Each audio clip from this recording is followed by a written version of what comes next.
Hola a todos, hoy volvemos a un formato querido, histórico de Desencriptando la Realidad. El formato típico de análisis de un vídeo, en este caso una entrevista a Jesús G. Maestro en el canal Bione, por si queréis ver la original. Donde yo recorto pequeñas partes y las comento. Y luego hay un momento en la mitad más o menos de este vídeo donde haré un resumen porque la entrevista dura 2 horas. Haré un resumen rápido y luego volveré a poner trozos que son míticos. Los trozos que voy a poner es que son realmente míticos, son realmente muy buenos y dan para conocer bien a este personaje, un personaje realmente interesante para los que no lo conocéis. Lo he mencionado ya en algún vídeo mío, creo, pero por los más viejos del lugar seguro que lo conocéis o os acordáis, o quizás no, porque hace tiempo que no lo menciono, pero es Jesús G. Maestro, es un profesor catedrático de teoría de la literatura comparada, ¿vale? O sea que es un tipo culto y además que lo ha demostrado mediante la obtención de ese título. Y un tipo que para mí es muy interesante en muchos aspectos. Luego tiene sus sombras o sus cosas que no me gustan tanto. Voy a estornudar, así queda más natural. No voy a cortarlo. O no, al final no estornudo. Bueno, son típicas cosas de primavera.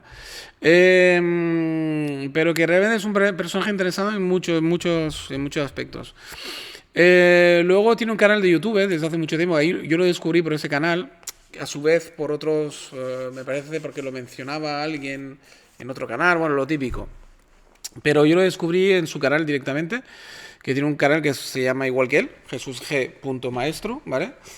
Y ya es un tipo que me interesó desde un principio porque la razón que daba por no abrir el tema de comentarios, para que nadie pudiera dejar comentarios sobre lo que él iba diciendo, era muy curiosa y me llamó mucho la atención y a partir de ahí lo empecé a escuchar y realmente no tiene desperdicio en muchos aspectos. Como todo buen filólogo, porque también es filólogo, aparte de haberse especializado en la crítica literaria, luego es un tipo realmente muy curioso porque como los filólogos tienen que aprender mucho de Grecia y de Roma, por el tema del latín y el griego, lo antiguo y tal, se sumergen mucho en la historia y conocen, al final acaban siendo gente muy erudita, al menos los que han hecho filología clásica, ¿no?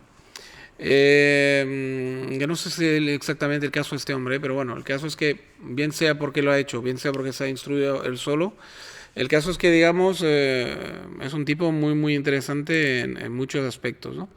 Y realmente vale la pena escuchar a esos tipos porque normalmente tienen, digamos, la clave de saber interpretar muy bien este mundo porque tienen muy bien aprendido el mundo anterior y luego saben muy bien lo que significa el significado de las palabras y el poder de las palabras y la etimología de las mismas. Por lo tanto, son gente que se convierten en gente muy interesante de escuchar y sobre todo cuando tienen la calma, la paciencia de ese maestro, que parece que tenga el apellido predestinado, porque realmente tienen la calma y la paciencia de explicarnos al resto de los mortales que no tenemos esos conocimientos tan agudos. Te descodifican, digamos, de alguna forma, bastantes cosas de una forma muy buena, ¿no? Luego, evidentemente, las sombras que tiene este tipo, hay cosas que no me gustan de él, ¿no? Hay cosas que no me acaban de convencer, como que ese ultranacionalismo que aplica a sus críticas literarias, el siglo de oro español para él lo es todo, etcétera, etcétera. Pero bueno, antes de continuar os invito a dejar comentarios, que esto es bueno. Yo sí que los quiero, los comentarios me gustan, tengo tiempo de responderlos cuando son buenos y creo que esto anima mucho al canal, que es un canal que sabéis que es totalmente, que no gano absolutamente nada con este canal, lo hago por afición y entonces pues por lo menos el placer de recibir inputs pues está muy bien. Y luego el tema de los likes y todo eso, sé que le gusta el algoritmo y bueno, en fin, y para que corra un poquito más del canal. El caso es que, para que seamos más locos, ¿no? Aquí gente que le gusta torturarse, intelectualmente, al menos. Bien, vamos al mate, porque llevo 5 minutos haciendo introducción y no quería que fuera demasiado largo, y me parece que va a ser, como siempre, larguísimo. Pero vale la pena, vale la pena. Os lo escucháis a trozos, como digo siempre. Venga, vamos para allá, con el primer corte mágico. Venga, una vez que ya lo he... O sea, bueno, 57 años tiene, vive en Oviedo, creo, ¿vale? Para los más curiosos. Y creo que no me dejo nada más de su biografía, que ya si no la buscáis vosotros mismos. Venga, vamos para allá. En común muchas más cosas de las que algunas filosofías han querido ver y de las que algunas literaturas han querido evitar, ¿no? En este sentido se puede hablar muy ampliamente de esto. Pero si todos somos de alguna manera literatos, porque usamos palabras que utiliza la literatura, y todos somos de alguna manera filósofos, porque relacionamos ideas, sistemática o asistemáticamente, de un modo u otro, ideas racionales o irracionales, a partir de los conocimientos de los que disponemos, pues evidentemente hay muchas personas que utilizan la filosofía para engañar a los demás, como también utilizan la literatura para engañar a los demás. Entonces, claro, cuando se utiliza cualquier actividad humana para engañar al prójimo, se hace un uso sofista de esa actividad humana.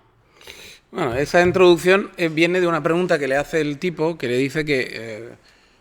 porque en sus vídeos normalmente solía decir que la filosofía era una especie de superchería, ¿no? Un engaño, y ponía mejor a la literatura, ¿no? Pero la verdad es que, o bien porque se ha ido suavizando su temperamento y su tema con los años, o bien porque lo habíamos interpretado mal la gente que lo escuchamos desde hace tiempo, porque también tuve esa impresión. Él matiza mucho ahora todo esto y dice que una buena filosofía, pues bueno, un filósofo que realmente de forma honesta intenta transmitir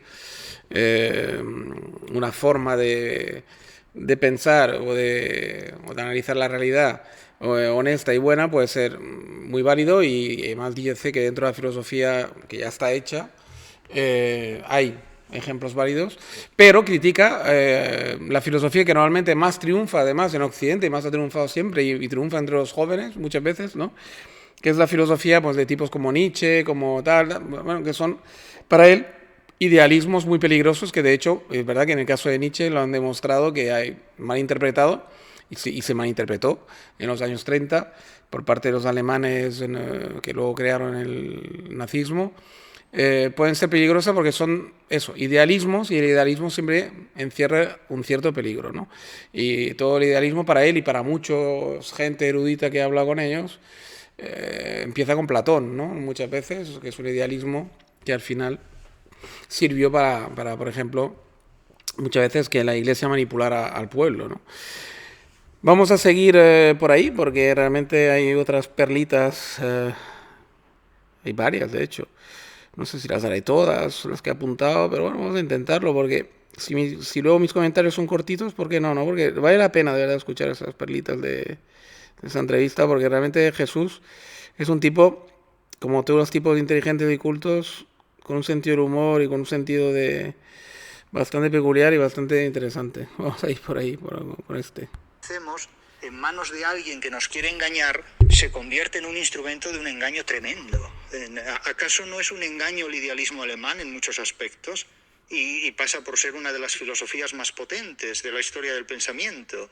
¿Acaso no es un engaño obras como las de Hegel en muchos aspectos, y son obras reconocidas como intocables? ¿Acaso no es un engaño una parte de los escritos que se califican como filosóficos de Derrida, por ejemplo? Entonces, claro, con la filosofía hay personas que han hecho muchas barbaridades y hay otras personas que han aclarado muchos conceptos. Lo mismo. Ahí creo que es la clave, ¿no? O sea, es decir, ahí da la clave y el remate, ¿no? Es que, claro, una filosofía bien entendida y con gente que lo hace realmente no para hipaté, no para hacerse los listos, ni los inteligentes, ni para dorar la píldora a algún idealismo o alguna chorrada que hayan estudiado, puede ser algo que aclare muchos conceptos, como bien dice, ¿no? Sirve para aclarar conceptos para luego aplicarlos a la realidad, ¿no? Ahí estoy 100% de acuerdo con él. Y sin embargo, mal hecha, pues puede ser una estupidez o una cosa para lucirse, una tontería. Y, bueno, de hecho se está cagando en los postmodernos, ¿no? Aparte del idealismo alemán, y porque los ve como engaños y no le falta razón, ¿eh? Yo también podría compartir bastante esta parte, ¿eh? De hecho. Luego hay una parte también aquí que me encanta, donde dice que, porque claro, luego está otra parte que se le critica mucho, es ese amor a la literatura. Parece que si sabes de literatura, puedes saber de todo en la vida y ya eres un artista en todo, ¿no? Y eso se le ha reprochado muchas veces a Jesús, que claro, como él sabe literatura y la imparte, etcétera, pues que parece que la literatura es la superestrella y que sabes de literatura, sabes de todo, y etcétera, etcétera. Y el hombre le pregunta un poco que por qué lo dice, pero bueno, y todo eso les lleva al final a definir lo que él entiende por la literatura y por qué la ve tan importante, ¿no? Y la definición es bastante genial, la verdad, es genialoide. Yo creo que es bastante buena. Vamos por ahí, vamos a escucharla. Ese ejercicio filosófico, pero la literatura no proporciona conocimientos, la literatura los exige. Y el primer conocimiento que exige la literatura es saber leer y escribir, o al menos saber escuchar. Si aun siendo analfabeto no se dispone de la escritura, de una capacidad escrituraria o de lectura, se sabe oír. Pero al menos es necesario haber oído esas palabras, no haberlas leído en un diccionario, pero haberlas leído porque formen parte de la experiencia humana de esa persona o de ese grupo de personas. Naturalmente, ya si hablamos de palabras que tienen un sentido, ya obligamos al ser humano a desarrollar una vida social, y una vida social que no puede estar basada en la ociosidad, sino en algún tipo de actividad. Eso es muy importante. Lo último que dice, y todo lo que dice, ¿no? Pero lo último que dice es que la sociedad tan hedonista que hemos creado hoy en día, ¿no? Y tan cómoda, parece que al ocio le da un valor supremo, ¿no? Mucha gente, ¿no? Comenta, ¿no? Cuando tienen fiesta en su trabajo, o cuando tienen fines de semana largos, puentes, etcétera, ¿no? Y el ocio es el dios, ¿no? A la gente le encanta contar batallitas de cómo se escaquean en su trabajo, etcétera, etcétera, ¿no? Y siempre es para algún tipo de ocio que normalmente es improductivo, ¿no? Y el ocio como ocio total es realmente algo muy malo para la salud y para el ser humano, ¿no? Cuando una persona normalmente entiende el ocio, bien entendido, es esa parte del día o esa parte del momento de tu vida en cual te puedes dedicar a otra cosa que no sea la pura supervivencia, ¿no? Que no sea tu trabajo el que te permite, digamos, sobrevivir y tener un salario. Y este ocio debería ser siempre algo productivo, ¿no? Algo que te complete como persona, ¿no? Bien sea algo artístico, como algo intelectual, como cualquier otra actividad, ¿no? Pero no el ocio del sofá y el mando de la tele, ¿no? O no solo este ocio, que también se puede practicar de tanto en tanto, sobre todo cuando uno está cansado, pero realmente no solo este ocio, ¿no? Y la gente de hoy en día entiende mucho el ocio como eso, la tumbona o Netflix, ¿no? Y es una pena. Y luego lo que dice de la literatura, pues está muy bien también, porque es verdad que exige conocimiento, que ahí está la clave, ¿no? La literatura exige conocimiento, y ahí es como responde él, el por qué es tan importante la literatura, porque exige un conocimiento previo para entenderla bien, y esto es clave también dentro de todo el razonamiento posterior, ¿no? Vamos a ir a por otro trozo que realmente me parece muy bueno también. Y vamos a ir a ahí.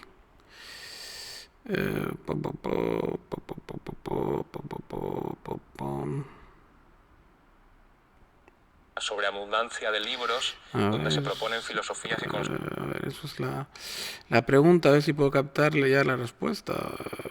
Ahora, parece. Llama la atención que usted sea bastante más modesto. Esta me está costando. Está costando, pero lo haré. Ahora. Sobreabundancia de libros. Bueno, pues ya se proponen dejamos correr. Consejos pues, para hacerse rico, para lograr el éxito, para lograr ser un líder, etcétera. llama la atención que usted sea bastante más modesto y proponga simplemente, entre comillas, porque no es poco, una filosofía para sobrevivir. ¿Por qué? ¿Por qué esta modestia, por así decirlo? Bueno, claro, esa es una de las cuestiones clave del libro. La filosofía tiene que estar orientada... Claro, porque están presentando un libro, por cierto, he leído escribiendo libros, ¿no? Es verdad. Están presentando un libro, concretamente, que es la excusa de la entrevista, una filosofía para sobrevivir al siglo XXI, o en el siglo XXI.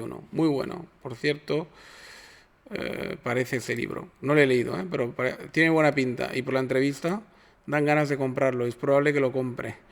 Vamos a seguir con la respuesta. La supervivencia humana. Claro, cuando hablamos de que la filosofía es un timo, es que, hombre, hablar de una filosofía para ser un líder, hablar de una filosofía para ganar dinero, pero es que la filosofía no se inventó para ser un líder, ni para ganar dinero. Eso es, de alguna manera, deturpar el sentido propio. Deturpar, brutal la palabra. Yo porque conozco el francés y entonces he podido adivinar lo que decía, pero deturpar quiere decir como desviar, o sea, es como darle un uso a algo que no era su propósito, que mucho lo habréis entendido igualmente por el contexto, pero deturpar yo me imagino que es una palabra que utiliza muy poca gente o casi nadie. Y era complicado de entender, la verdad. De una filosofía. La filosofía etimológicamente es un amor al conocimiento, es un amor al saber, es un respeto al saber, es una vocación por el conocimiento útil, por el conocimiento que sirve para mejorar las condiciones de la vida humana. La filosofía surge en un momento... Esa es la clave, ¿no? Una de las claves de lo que me gusta mucho de lo que dices es esto, que a la filosofía le da esa utilidad, ¿no? La utilidad de mejorar la vida humana.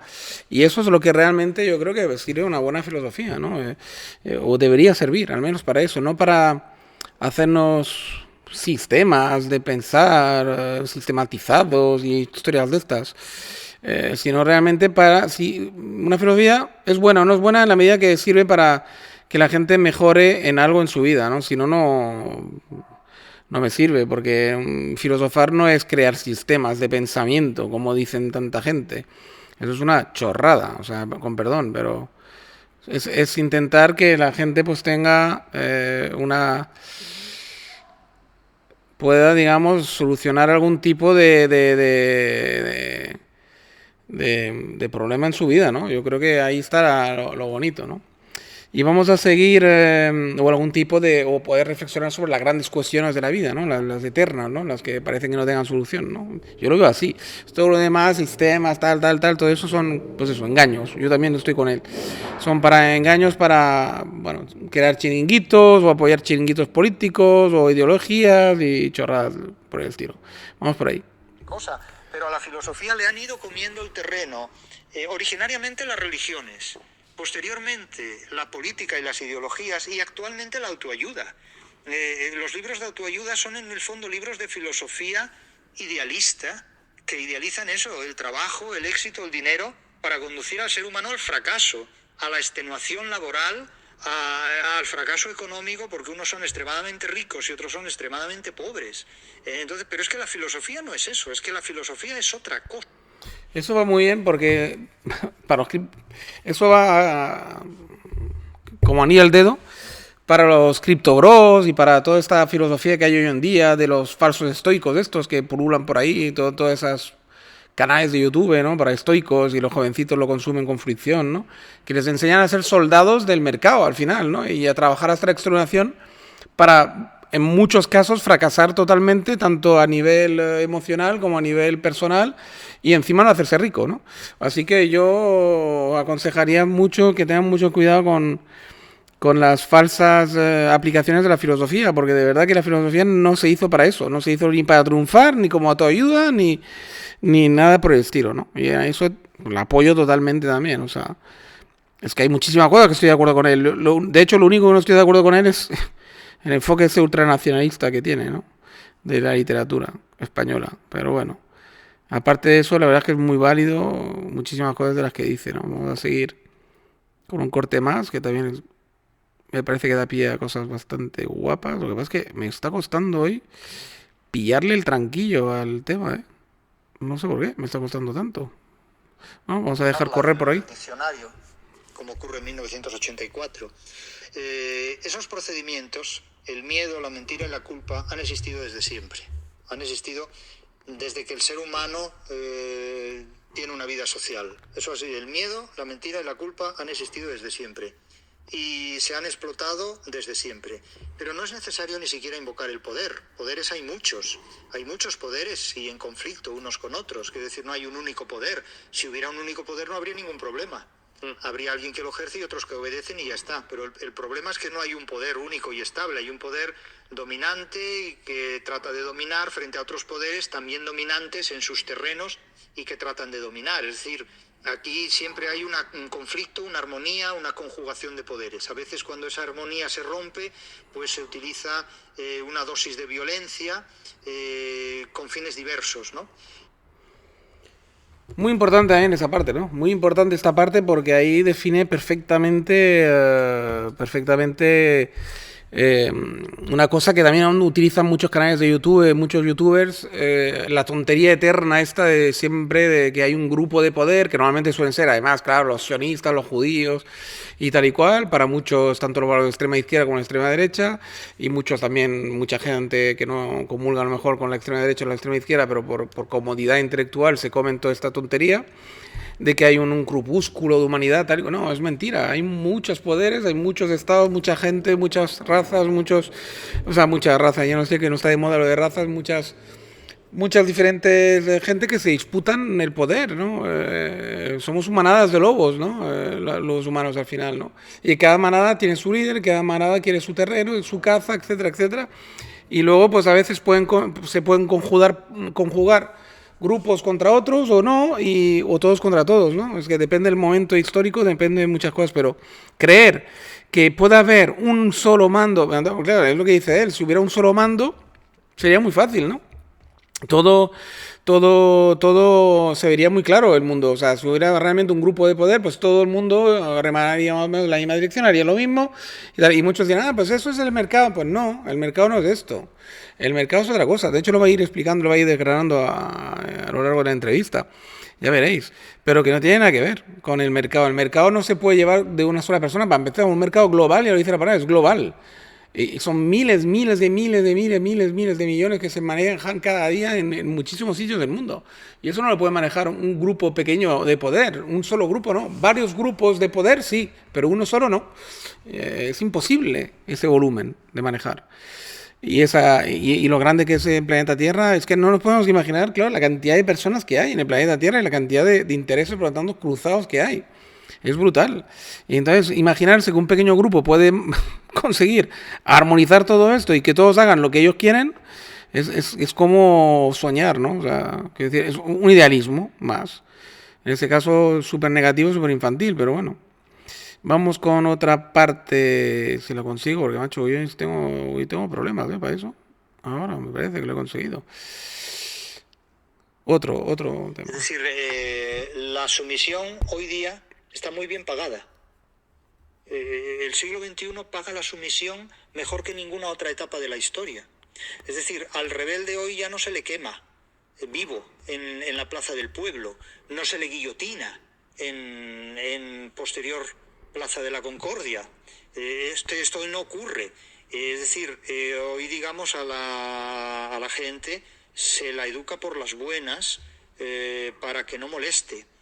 Y bueno, se puede o no estar de acuerdo con este procedimiento, pero lo cierto es que la gente cada vez molesta menos. Buenísimo, ¿no? Buenísimo lo que acaba de decir, porque es verdad. O sea, muchas veces dicen, bueno, ¿qué mecanismo tiene hoy el poder para controlar? Pues ves, Con lo cual, el procedimiento funciona. Con lo cual el procedimiento funciona, sí. El tema es que es así. O sea, quiero decir, hoy en día lo que hace el poder es básicamente, si alguien triunfa, por ejemplo, incluso en YouTube, ¿no? En cualquier lado, alguien triunfa con una ideología que parece que puede revolucionar a la gente, que la puede, digamos, envalentonar o lo que sea, pues bueno, lo que se hace es, pues eso, hacerle triunfar y entonces ya recibe un montón de dinero por parte del mercado y ya está neutralizado, él y su entorno. Y así con todos. O sea, es decir, se negocia con quien tenga tal y normalmente se consigue neutralizar a mucha gente así de esa manera, ¿no? Evidentemente, no a todos al mismo tiempo.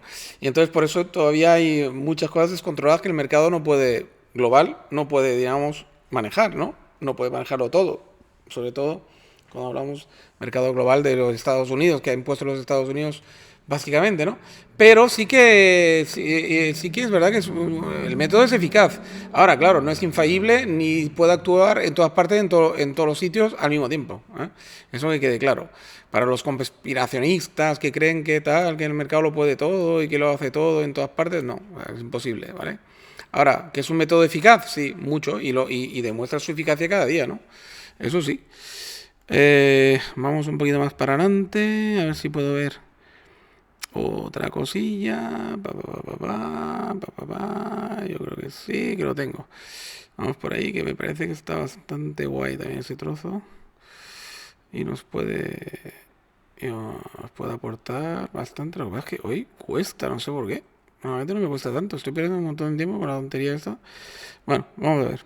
Falta quien me diga, bueno, pero es que usted es un intelectual también. Bueno, si yo soy un intelectual, Muy mis bueno. relaciones con el ser un intelectual son las mismas relaciones que hay entre un huevo y una castaña. Quiero decir, la analogía entre un huevo y una castaña es la misma analogía que puede darse entre ser un intelectual y ser como soy yo. Por ejemplo, claro que si entendemos por intelectual a alguien que se dedica pues a actividades intelectuales somos todos. Claro, como todos somos taxistas porque en algún momento dado hemos llevado en coche a alguien a alguna parte. Pero claro, eso ya es sacar, digamos, las cosas de su quicio. Describiendo la sociedad del siglo... Es que ahí hay un tema que es bastante interesante, que a mí...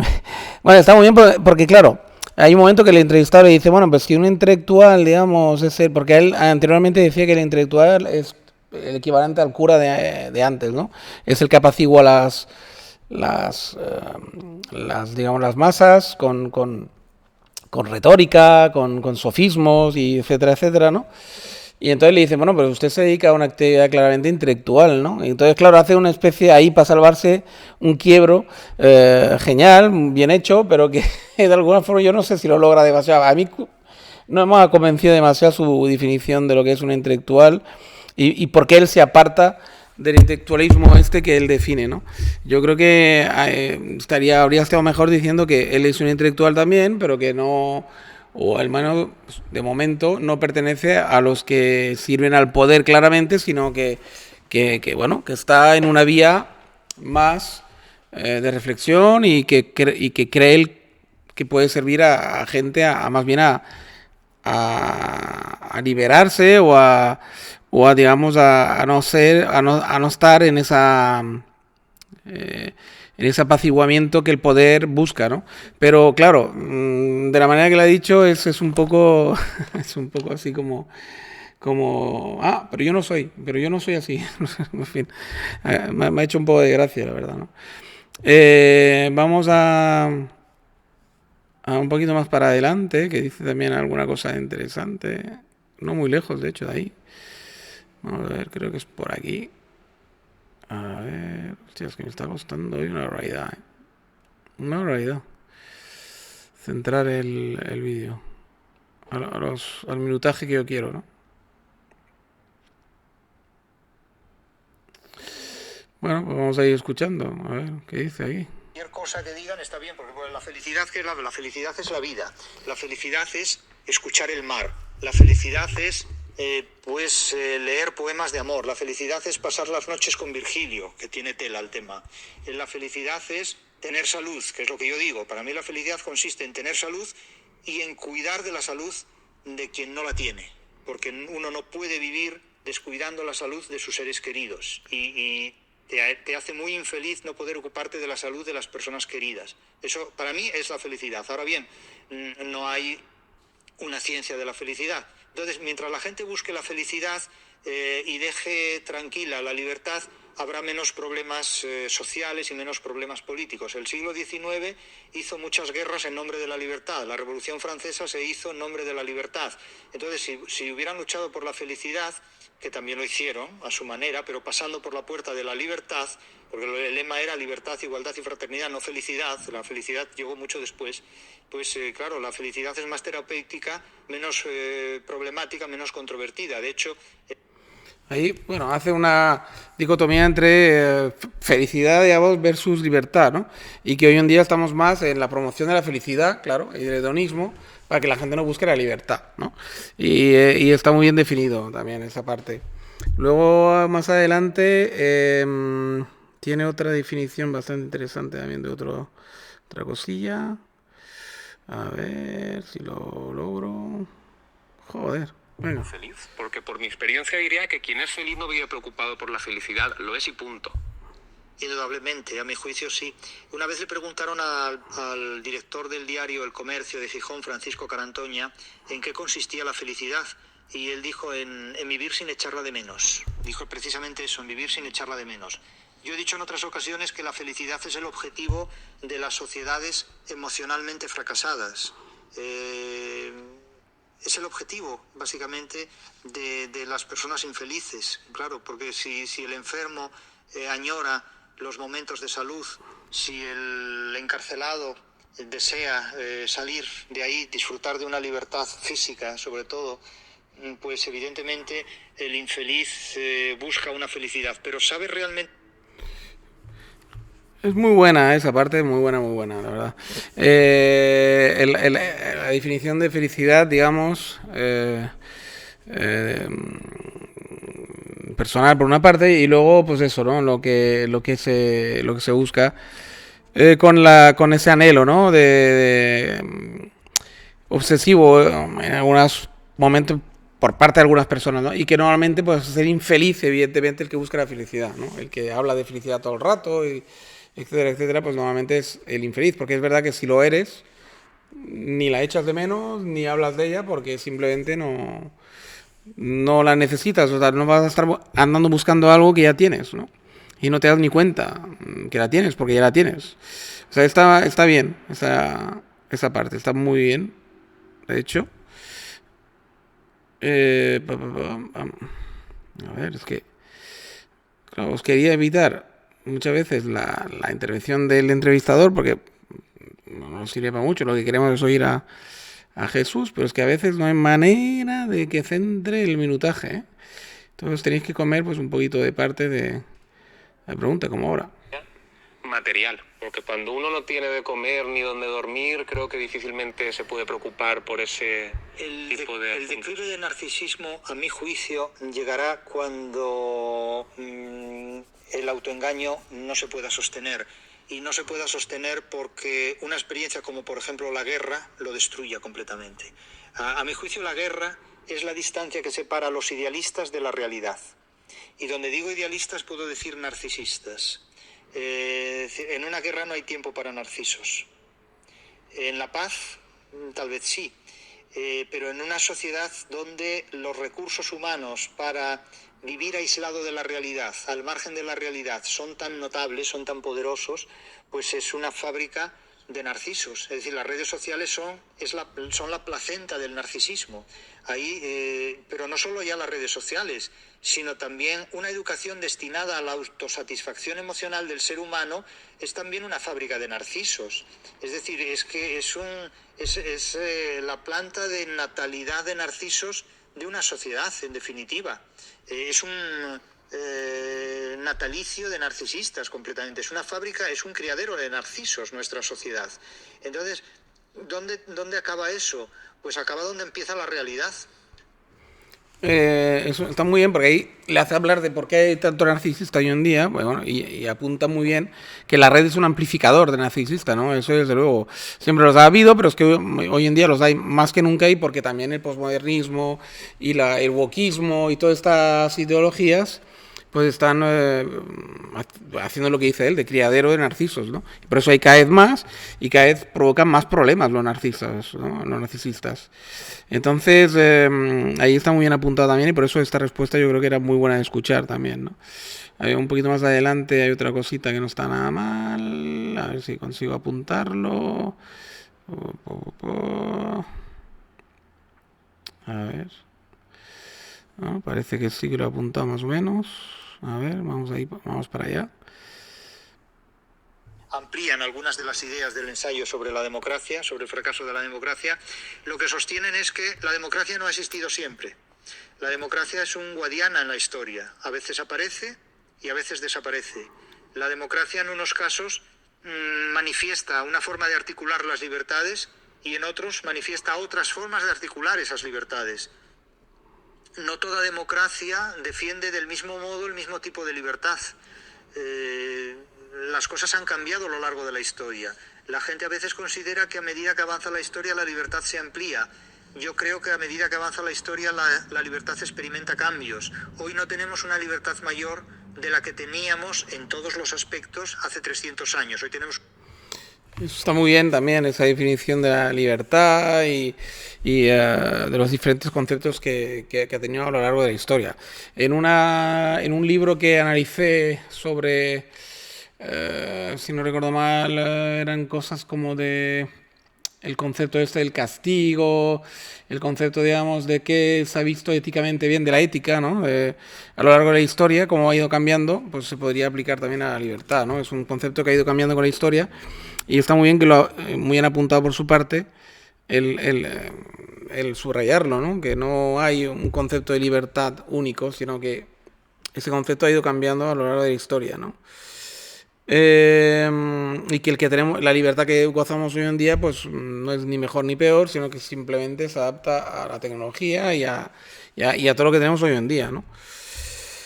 Vamos a ver, pero que no quiere decir que la libertad que tuvieran antes y lo que antes se consideraba libertad, por ejemplo, tener un esclavo antes se consideraba normal, pues ahora no, porque tenemos, lo he dicho muchas veces, tenemos motor de combustión, básicamente, y muchas máquinas que reemplazan la fuerza humana. Si no, yo creo que sería siendo bien visto. De hecho, en sociedades muy atrasadas se sigue practicando. En África, etcétera, en muchos sitios, ¿no? Porque no tienen acceso a la comodidad y a los motores o la tecnología que tenemos nosotros. Por lo tanto, son conceptos muy relativos, ¿no? Muchas veces. Depende de la circunstancia histórica, depende del momento, etc. Aunque suene duro decirlo y que todos hoy en día coincidamos con que el esclavismo está muy mal, pero hubo un tiempo que tenía su lógica el aplicarlo. No es que estuviera bien, pero tenía su lógica. Vamos allá. Político, porque cumple un ciclo histórico y ese ciclo histórico llega a un agotamiento. ¿Por qué? Pues porque hay otra fuerza como organización política que es más poderosa que lo que contiene a la democracia, que es el mercado frente al Estado. La democracia es el contenido del Estado. No hay democracia sin Estado. En un mundo feudal no hay democracia. Y a veces incluso habiendo Estado tampoco hay democracia. En el mundo romano no hay democracia, pero había un parlamento, entre comillas. Había unos senadores, que era una oligarquía selectísima, ¿no? Y en el Imperio Romano el 5% de la población tenía prácticamente el 100% de la riqueza. Prácticamente, ¿no? Toda la riqueza que había. Entonces, claro, la democracia es el contenido de un determinado tipo de Estado que no siempre ha existido a lo largo de la historia. No cabe hablar de democracia en la Edad Media. En la Edad Media no hay Estado. En la Edad Media... Muy buen apunte, ¿no? Por su parte, o sea, la democracia simplemente, tal y como la conocemos hoy en día, pues es realmente, pues, bueno, es lo que es, pero no siempre tuvo ni el mismo concepto, ni el mismo función, y no siempre se ha podido aplicar, ¿no? O sea, quiero decir, y al final es lo que dice él, ¿no? No es el continente del Estado, es decir, al final el invento realmente fue crear naciones de Estado, ese fue el invento realmente potente, ¿no? Y luego, pues bueno, la democracia pues se ha erigido como el contenedor, digamos, de este invento, de momento. tal y como lo tenemos conocido hoy en día, en el siglo XXI, pero está bien que se especifique esas cosas, porque a veces se lían, ¿no? En los debates, ¿no? Ese tipo de conceptos se enredan, ¿no? Y está muy bien aclararlo, ¿ves? Eso es un buen filósofo, aclara también ese tipo de cosas, ¿no? No las deja más oscuras, sino que las aclara.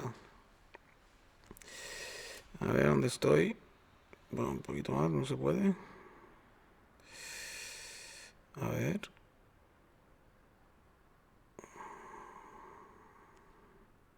Buah, no hay manera. Peor aún. A ver. Hostia, es que de verdad es un suplicio esto, ¿eh? El no poder, digamos, apuntar bien esto, apuntalarlo. Bueno, vamos ahí. ¿Cómo administra doña Paula, la madre del magistral, el dinero negro con el que se organiza? Mejor que la empresa pública y mejor que la propia iglesia. En definitiva, quiero decir, bueno, y alguien dirá, bueno, pero ¿me va a enseñar Clarín a mí a administrar el dinero negro? Bueno, no, nunca diga de esta agua no beberé. Que la literatura tiene muchos secretos en su caja de Pandora, para el que los sabe conocer. Ahí es cuando creo, es una de sus cosas como que derrapa un poco, ¿no? Ya nos quiere meter que conocer literatura, ¿no? Y literatura española del siglo de oro, claro, como siempre, te puede ayudar hasta ser un buen empresario, ¿no? Y ahí es cuando digo yo, bueno, es que es brutal, ¿no? El tema. Creo que se pasa un poco, ¿no? Y luego hay un resumen, os voy a hacer un poco de resumen para llegar hasta casi el final, ¿no? de la entrevista. Haré otra vez uno, dos, tres pequeños cortes finales. Pero realmente ahora ya lo voy a resumir, porque es un trozo muy bueno, muy denso, y tendría que poner el corte entero. Entonces lo voy a resumir porque va del minuto prácticamente 23 hasta el minuto 30, minuto 23 hasta el 30, donde hace 7 minutos buenísimos, que os voy a resumir en 4 frases, que realmente es muy bueno, ¿no? Porque ya entran de lleno, después de hablar de la democracia, qué es la democracia para él, ya entran el mercado, ¿no? Definen lo que es el mercado más o menos, y entran directamente en el siglo XXI, cómo funciona, ¿no? Cómo funciona, según Jesús G. Maestro, el siglo XXI. Y ahí voy a hacer un poquito de agua y os hago resumen. Según Jesús G. Maestro, el siglo XXI es el siglo del mercado, ¿vale? Para empezar, desde que los Estados Unidos ganaron la guerra, la última guerra fuerte a nivel global, digamos, que se disputaban la hegemonía, o era Alemania-Rusia, o era Alemania sola, o era, digamos, Alemania-Italia y sus aliados con Japón, o era Estados Unidos-Inglaterra como ya había sido anteriormente, o había un cambio. Pues no hubo cambio, ganó otra vez los anglosajones, ganó Estados Unidos-Inglaterra, ¿no? Sobre todo Estados Unidos, evidentemente, que fue la heredera del Imperio Inglés, en 1945. Desde el 1945, pues tenemos mercado, y mercado, pues comandado por los anglosajones, por Estados Unidos. El mercado no tiene ideología, ¿vale? Según él, muy importante, no tiene ninguna ideología, ¿vale? El mercader, que es el que ahora ha tomado el mando, por fin, en el siglo XXI, después de haber estado subordinado a los poderes siempre o bien de un Estado totalitario, tipo los comunistas de la URSS, o a la Iglesia durante mucho más siglos, o en el mundo de África del Norte y Arabia Saudita, el Islam, después de haber estado supeditado, digamos, a religiones, o en Asia, otros tipos de religiones y de feudales y de príncipes, reyes, etc. Después de haber estado supeditado al mercader, despreciado, mal visto, etcétera, por toda esa gente que en teoría no querían gestionar el dinero, pero que cuando lo necesitaban, ¿vale? Lo de siempre, tal, pues después de haber estado, digamos, con ese tipo de historias durante siglos, resulta que, digamos, resulta que por fin pues tienen el poder, ¿no? Y estamos ahí, en el siglo XXI, según él. La ideología es la emoción del pobre. Muy importante también esa frase, ¿no? La ideología es la emoción del pobre, no del rico ni del poderoso ni nada, que no tiene ninguna ideología. El mercado no tiene ideología. El pobre sí, porque vivimos pues eso de emociones y tal, nos emocionamos con bellas ideas, etcétera, pero porque de alguna forma también las necesitamos para vivir a veces, ¿no? O para sobrevivir a un duro ejercicio de trabajo, ¿no? Pero el que está realmente en la cúspide pues no necesita de ideologías ni emociones de ese tipo, sino que se rige por simples leyes de oferta y demanda, etcétera. Te ofrecen muchas ideologías, de hecho, los poderosos de hoy en día, el mercado global, todos ellos, porque China también pertenece al mercado global, no te engañes, etcétera, etcétera. No hay hoy en día ningún poder real en el mundo que no pertenezca al mercado global, ni Arabia Saudita ni siquiera, con ese disimulo que hacen de la Sharia y todo ese tipo de historias. Te ofrecen muchas ideologías, que puede ser la Sharia, pero para que no des la lata con la libertad, para que no des la lata en el mundo árabe, por ejemplo, pues que no des la lata con primaveras árabes y tal, pues te ofrecen ideologías que puede ser la Sharia, que puede ser la contraria, que puede ser el mercado, que puede ser lo que tú quieras, pero no me toques el poder, ¿no? No me toques, digamos, mi mercado, mi flujo de dinero, mi forma de vivir, etcétera, etcétera. Éxito en la vida, trabaja hasta la extenuación. También te dice que tú también puedes llegar a la cúspide de ese mercado, trabajando muchísimo, cuando, bueno, por regla general, puede ser que tengas éxito, algunos cantantes, deportistas, etcétera, lo obtienen, y algunos empresarios, y algunos también hackers, y algunos haciendo trading, puede ser que lo obtengan, pero después una vida dedicada totalmente al trabajo, casi 24 horas, por decir algo, y hasta la extenuación o hasta un fracaso emocional o de tu vida en pareja o de todo, ¿no? Es decir, en general, ¿no? El éxito tiene un precio muy alto, ¿no? El Estado se ha convertido básicamente en un gestor. Lo que quiere el mercado es que gestione, si no se lo cargará al final el Estado. Si no es capaz de gestionar y de hacer de árbitro, probablemente el mercado global al final se lo acabará cargando. El mercado quiere consumidores, no quiere gente formada ni en la democracia ni en nada en general, sino que quiere que seas un buen consumidor, que cumplas con tu deber de consumidor y de generar riqueza y poco más. El mercado lo ahoga todo y no necesita un Estado protector, solo gestor. El mercado necesita guerra para activar la economía, lo hará. Si el mercado necesita una guerra para activar la economía, la hará. Es decir, ahora mismo parece, de hecho, que se está como preparando, ¿no? Esa guerra entre China o entre el mundo de Asia y algunos acólitos y el mundo, digamos, anglosajón otra vez. Tenemos un episodio muy grave con Rusia y Ucrania quizás, y con el tema de Israel en menor medida, con el tema del Congo sobre todo, es otro episodio muy caliente para ver quién se queda con los bienes de África, básicamente. Y realmente, pues claro, el mercado cuando no consigue, digamos, imponer o comprar voluntades con su dinero y con su digamos, promesas de riquezas, pues, utiliza la violencia, ¿no? Es un recurso que siempre se ha hecho y el mercado, ese nuevo manda más, digamos, igual que lo hizo antiguamente la Iglesia o que lo hizo antiguamente las noblezas, los feudos, etcétera, pues si tiene que recurrir a la guerra lo hará también, evidentemente, y lo está haciendo, de hecho, ¿no? Y luego hay una cosa muy importante que dice, aquí no se trata de juzgar si el mercado está bien o está mal, se trata de saber si tú a nivel individual eres capaz de sobrevivir al siglo XXI, si estás preparado, ¿no? Y según él hay que prepararse pues filosóficamente, etcétera, y hay que leer mucho y se puede ser el siglo de oro y todo el tema ese, porque digamos que es así, ¿no?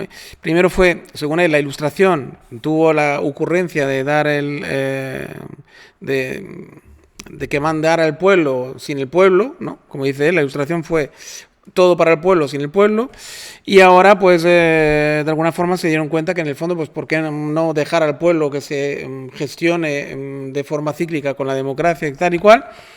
Y ellos han retirado al mercado global y a gestionar su poder desde un mercado global donde ellos hacen y deshacen a su antojo. Es decir, como digo, ellos son élites oligarcas, muchas élites oligarcas, no una sola élite oligarca judía, sionista, que maneja los hilos, como algunos inocentemente piensan, que están ahí, pues, digamos, trabajando para digamos, pues mantener su poder oligárquico, claro, evidentemente, ¿no? A través del mercado global, en ese caso. Luego nos vamos a ir a esos 3 últimos cortecitos que estaban muy bien. Hay una cosa que es muy clave, da con una clave muy, muy buena, que es el tema de que la vida de los ricos, tan idealizada a veces por el pobre, ¿no? Por la gente humilde, en la cual yo me encuadro perfectamente, porque a mí también me ha pasado de idealizarlos, de hecho, y nos dice, pero bueno, no idealicéis tanto porque no es una vida de rosa, ni mucho menos. Mantener el poder, mantener la riqueza es muy complicado, ¿no? Es una lucha totalmente desencarnada, ¿no? O sea, una lucha cruel, ¿no? Y que no todo el mundo está preparado para estar en esa lucha, ¿no? Y ese pequeño corte lo ilustra, si lo encuentro, si no, pues simplemente os lo acabo de resumir, de hecho, prácticamente entero. Pues que hoy en día, o sea, hoy, quiero decir, se me está haciendo súper pesado esto. El mercado tiene unas normas. Incluso el que hace trampa en las normas mercantiles paga las consecuencias. Puede perder. Es decir, es que el mercado no es... La vida de las élites, la vida de los ricos, no es tan ideal como la gente humilde cree. La gente humilde cree que los ricos luchan muchísimo por mantener sus posiciones. Las élites luchan muchísimo por el trabajo que hacen. O sea, formar parte de la élite no es nada fácil realmente. Es decir, es un trabajo sobrehumano en muchísimos casos. Es que a veces a las élites se las maldice tremendamente y se las considera culpables de los fracasos y de la responsabilidad que tienen en las consecuencias de sus actos. Pero no son tan malditas. Hay un malditismo hacia las élites que a mí me parece que es resultado del idealismo. Es muy buena esta parte, ¿eh? Es una parte que además yo la había discutido muchas veces con algún amigo, y realmente es así, ¿no? O sea, muchas veces también hay como un asco a la élite que está muy injustificada en muchas ocasiones, porque al final son humanos como nosotros, y además muchos de nosotros, yo me incluyo, no estaríamos dispuestos a ese tipo de sacrificios, de verdad, que hacen ellos para mantenerse en la cúspide, ¿no? No porque sacrificas hasta tu salud, ¿no? Yo creo, para estar siempre ahí conectado, a ver qué puedes, digamos, inventar para mantener tu poder, ¿no? Vamos hacia otro corte. Es un grupo de trabajo, no es tanto una secta siniestra, no, el lobby es un grupo de trabajo que trabaja por sus intereses. Como diría Celestina en la obra que lleva su nombre, vivo de mi oficio como cualquier oficial del suyo, es decir, de la gestión de la prostitución. Eso dice Celestina, no dice vivo de la gestión de la prostitución, dice vivo de mi oficio como cada cual oficial vive del suyo, ¿no? Y los que trabajan en el mercado dirán lo mismo. Mire, yo vivo de su oficio. ¿Quiere usted dirigir una empresa? ¿Quiere usted asumir el riesgo de lo que supone dirigir esto? Hágalo y a ver a dónde va.